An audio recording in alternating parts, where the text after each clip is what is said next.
Hai, Assalamualaikum guys. Welcome back to my YouTube channel. Hai guys. Okay guys, kita bertemu lagi bersama dengan Nora dan seperti biasa, okay, Nora akan sentiasa ni mendoakan buat teman-teman semua agar sentiasa dipermudahkan segala urusan hidup teman-teman semua, sentiasa sihat walafiat dan sentiasa bahagia selalu ini guys, insya-Allah. Okay guys, so kita bertemu lagi ni bersama dengan Nora dan untuk kali ni kita akan sambung lagi mereaksi video-video Indonesia yang terbaik. Okay, terima kasih banget kepada teman-teman yang sudah masuk menonton video reaction Nora ini. Dan guys, untuk kali ini kita akan mereaksi mengenai orang Rusia yang mengagumi Indonesia kerana sebuah legenda misterius di Rusia. Seperti yang kita tahu ya, Indonesia dan Rusia ni mereka mempunyai hubungan diplomatik yang cukup baik sejak dari zaman dahulu lagi ya, dan orang-orang Rusia ataupun masyarakat Rusia juga sangat mengagumi sama dengan orang Indonesia sehingga kan mereka semua sanggup berhijrah ke Indonesia, tinggal menetap di Indonesia, dan ada pula yang sampai menikah nih guys sama orang Indonesia ya, dan rata-rata semua sanggup berhijrah ke Indonesia kerana mereka ni sangat-sangat mengagumi negara Indonesia dan juga orang Indonesia. Jadi ya, ini kita mau mengetahui banget kerana dikatakan di sini orang Rusia mengagumi Indonesia adalah kerana sebuah legenda misterius di Rusia. Jadi kita mau mengetahui ni apakah mitos misterius itu. Jadi pastikan teman-teman semua menonton video ini bersama-sama dengan Nora sehingga habis, dan tanpa kita membuang waktu lagi, yuk kita terus saja ke video reaction. Ya. Awal mula orang Rusia mengagumi Indonesia karena sebuah legenda misterius di Rusia. Karena sebuah legenda misterius di Rusia nih guys. Presiden Vladimir Putin mengungkit mengenai jasa-jasa Rusia atau Uni Soviet terdahulu di saat Putin menyambut kedatangan Presiden Jokowi di Istana Kremlin pada hari Kamis 30 Juni 2022 yang lalu. Saya ingatkan kembali bahwa negara kami membantu Indonesia membangun kenegaraan dan memperkuat posisi Republik Muda di kancah internasional. Begitu ujar Putin dalam kata data. Selain menyinggung bantuan Uni Soviet ketika awal kemerdekaan Indonesia, Putin juga mengungkapkan peran Rusia saat membantu membangun infrastruktur Indonesia. Ketika itu katanya Rusia banyak mengirim spesialis, insinyur, dan ahli konstruksi ke Indonesia. Uni Soviet kala itu, jelas Putin, juga berperan dalam membangun infrastruktur transportasi, industri besar, stadion, rumah sakit, dan institusi di Indonesia. Bahkan tambahnya, beberapa bangunan itu masih beroperasi hingga saat ini. Pada kesempatan itu, Putin juga menekankan bahwa Indonesia merupakan salah satu mitra utama Rusia di Asia Pasifik. Rusia akan terus membantu Indonesia membangun kenegaraan dan memperkuat posisi Indonesia di kancah internasional. Hubungan Rusia-Indonesia bersifat konstruktif, saling menguntungkan, dan terus berkembang atas dasar tradisi persahabatan dan bantuan timbal balik yang telah berlangsung lama sejak dulu. Begitu ujar Presiden Putin. Dr. Sastra Indonesia dan Malaysia di School of Oriental and African Studies, University of London, Inggris, Vladimir I. Brzezinski mengungkapkan pada mulanya orang-orang Rusia memendam kekaguman terhadap kawasan Nusantara semenjak abad ke-11. Namun, menurut Tommy Lebang dalam bukunya Sahabat Lama, sudah lama mengagumi Indonesia. Kekaguman itu bersifat misterius karena mereka sendiri tidak tahu sebenarnya di mana Nusantara itu. Pengetahuan masyarakat Rusia hanya berasalkan dari mitos. Mitos itu berupa kepercayaan bahwa Kepulauan Nusantara sebagai sebuah Taman Eden yang memiliki kekayaan berupa emas dan batu berharga lainnya.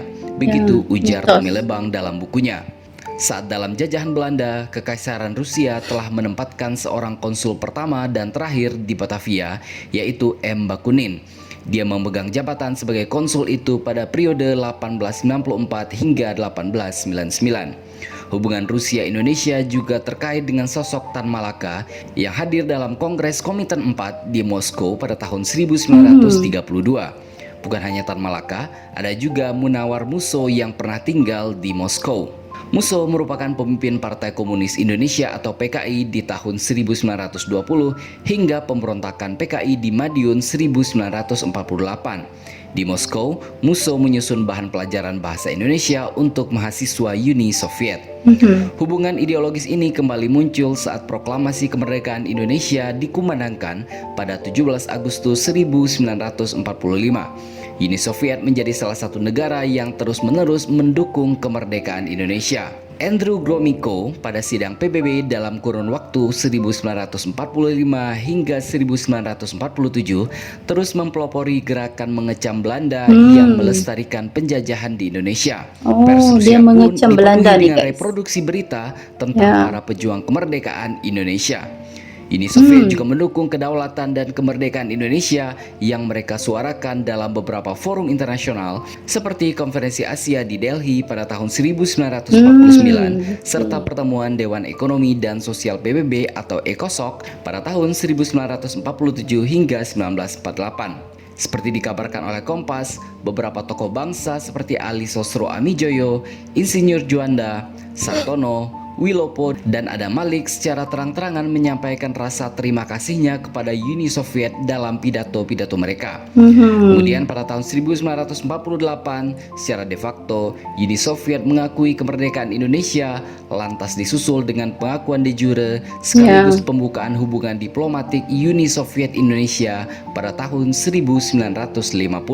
A. Agus Riono yang pernah menjadi wakil dubes RI untuk Federasi punya Rusia hubungan yang sangat pada baik, guys. 28 November 2009 yang lalu Rusia dan pernah menulis Indonesia. artikel berjudul 60 tahun hubungan RI Rusia. Menurutnya, hubungan Rusia dan Indonesia terjalin begitu harmonis ketika zaman Presiden Soekarno. Dalam periode hubungan harmonis Di zaman Indonesia Presiden Uni Soviet, Soekarno. Presiden Soekarno tercatat telah 4 kali datang ke Moskow dalam kurun waktu 1956 hingga 1964. Bahkan Bung Karno merayakan ulang tahunnya yang ke-60 di Rusia. Dalam perayaan ulang tahunnya, Khrushchev memberi kado ulang tahun berupa patung seorang gadis yang sedang memegang dayung, karya seniman kenamaan Maziner. Patung ini kemudian dikirim dengan kapal laut dan kini terpajang di Istana Kepresidenan Bogor. Uni Soviet memang menghormati sosok Bung Karno. Ketika kunjungan Soekarno ke Leningrad, dirinya termangu pada bayangan bangunan berbentuk masjid namun malah dimanfaatkan sebagai gudang. Ketika ditanya komentarnya mengenai Leningrad atau sekarang disebut Saint Petersburg, Bung Karno malah bercerita tentang kondisi masjid berwarna biru yang dilihatnya dan meminta bangunan itu dikembalikan sesuai fungsinya sebagai tempat ibadah. Hanya dalam waktu 10 hari saja setelah kunjungan Presiden Soekarno, bangunan itu kembali menjadi masjid yang saat ini dikenal sebagai Central Mosque. Begitu tulis Retno Marsudi dalam Rusia Beyond. Ketika hubungan harmonis itu berlangsung, Uni Soviet tercatat mengalirkan banyak bantuan dana untuk pembangunan berbagai proyek infrastruktur seperti Rumah Sakit Persahabatan Jakarta, Hotel Indonesia Jakarta, Stadion Gelora Bung Karno Jakarta, serta beberapa tempat yang lainnya. Salah satu yang menarik adalah ketika Bung Karno melontarkan gagasan tentang Tugu Nasional pada tahun 1955. Saat itu, Bung Karno meminta pendapat atau saran dari Nikita Khrushchev yang merupakan sekjen Uni Soviet saat itu terkait gagasan tersebut. Saat itu, Khrushchev malah menyindir Bung Karno yang lebih memilih mendahulukan dasi ketimbang membelikan celana kepada bangsa Indonesia yang baru saja merdeka. Soekarno diketahui berang mendapat kritikan dari Khrushchev tersebut. Namun, kendati mengkritik, Uni Soviet tetap memberikan bantuan kepada Indonesia. Tidak hanya membangun Tugu Monas, tetapi mereka juga menyumbang pembangunan Stadion GBK dan juga Masjid Istiqlal. Uni Soviet juga diketahui menjadi pemasok utama persenjataan dan peralatan tempur pada era Soekarno, terutama saat Tri Komando Rakyat atau Trikora untuk pembebasan Irian Barat dan Dwi Komando Rakyat atau Dwikora untuk konfrontasi dengan Malaysia. Tercatat, Uni Soviet menggelontorkan uang senilai 600 juta dolar Amerika Serikat kepada Indonesia dalam bentuk kapal penjelajah, destroyer, kapal selam, tank amfibi, dan pesawat tempur MiG. Tak heran, ketika itu Angkatan Laut Indonesia disebut menjadi Angkatan Laut terkuat kedua setelah Tiongkok. Eratnya hubungan bilateral juga tercermin di bidang-bidang lain. Pada tahun 1956, pengiriman pertama kali mahasiswa Indonesia ke Moskow pun dimulai. Dari 7 mahasiswa, 2 diantaranya adalah pekerja film, yakni Sumanjaya dan Ami Priyono. Hingga tahun 1962, tercatat sekitar 700 mahasiswa Indonesia yang belajar di berbagai universitas di Rusia dan sejumlah perwira angkatan laut belajar di Vladivostok dan Leningrad. Kelak beberapa dari mereka tidak bisa kembali karena peristiwa gerakan 30 September. Setelah peristiwa G30S, kemesraan Indonesia-Uni Soviet lantas pupus. Orientasi pemerintahan Orde Baru yang dipimpin oleh Presiden Soeharto berseberangan dengan pemerintahan yang lama. Soeharto membekukan segala bentuk hubungan kerjasama dengan Uni Soviet. Hal ini ditandai dengan dibubarkannya Lembaga Persahabatan Indonesia Soviet. Padahal dari lembaga ini, penggerak utama kerjasama ilmu dan budaya kedua negara tercipta. Pada era 90-an, Uni Soviet bubar, sedangkan rezim Soeharto pun tumbang. Pada era milenium baru, hubungan yang telah terputus kembali terjadi dengan kerjasama antara Indonesia dan Rusia pasca komunisme runtuh. Jadi, di sini kita sudah sedikit tahu kenapa bangsa Rusia adalah hanya segelintir bangsa kulit putih yang notabene adalah bangsa barat yang respek dan sangat suka dengan Indonesia tanpa dibuat-buat dan terlihat lebih tulus dan apa adanya. Karena Indonesia adalah Taman Eden dalam legenda Rusia. Jadi, Taman bagaimana Eden menurut pendapat Anda? Oke guys, so itu dia sedikit sebanyak ya informasi yang kita dapat nih daripada video ini, yang mana orang Rusia mengagumi Indonesia kerana sebuah legenda misterius. Dan di sini seperti yang di dalam video tadi kita melihat orang Rusia menganggap yang Indonesia ni mempunyai satu kepulauan Nusantara yang mana dikenali sebagai Taman Eden ya. Dan Taman Eden itu adalah satu kawasan ataupun pulau yang mempunyai kekayaan emas dan juga batu-batu yang berharga, dan itu adalah kepercayaan orang Rusia terhadap Indonesia.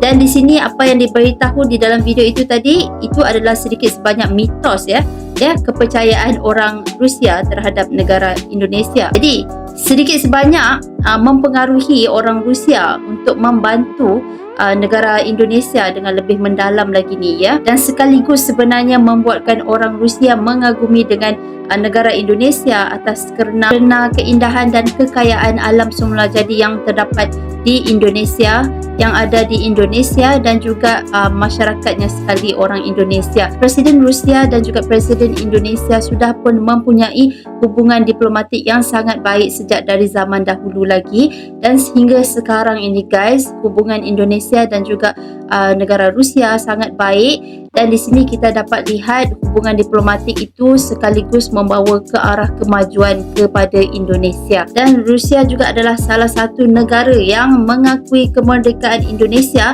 dan juga membantu Indonesia dalam perjuangan melawan penjajah Belanda, dan itu adalah jasa yang sangat-sangat besar Rusia kepada Indonesia, dan sehinggakan kini hubungan Rusia dan juga Indonesia sangat-sangat baik, sehinggakan masyarakat Rusia dan Indonesia juga sangat-sangat boleh dikatakan kayak bersaudara ini guys, kerana mereka semua orang Rusia sememangnya mengagumi dan suka dan senang sekali sama dengan orang Indonesia, sehingga kan ada yang menikah, ada yang belajar bahasa Indonesia, ada yang berhijrah di Indonesia sehingga tahap ini guys. Jadi apapun sangat terbaik sekali. Okay, so Nora sangat-sangat respect ya dengan hubungan yang cukup baik dua negara ini guys. Okay guys, jadi apa pula pandangan teman-teman semua? Seperti biasa ini jangan lupa untuk tinggalkan komen di ruangan komentar di bawah. Seperti biasa Nora akan baca ini guys. Okay, apa pula pandangan teman-teman semua mengenai video yang telah kita reaksi tadi? Okay guys, kita akan bertemu lagi di video reaction yang seterusnya. So assalamualaikum.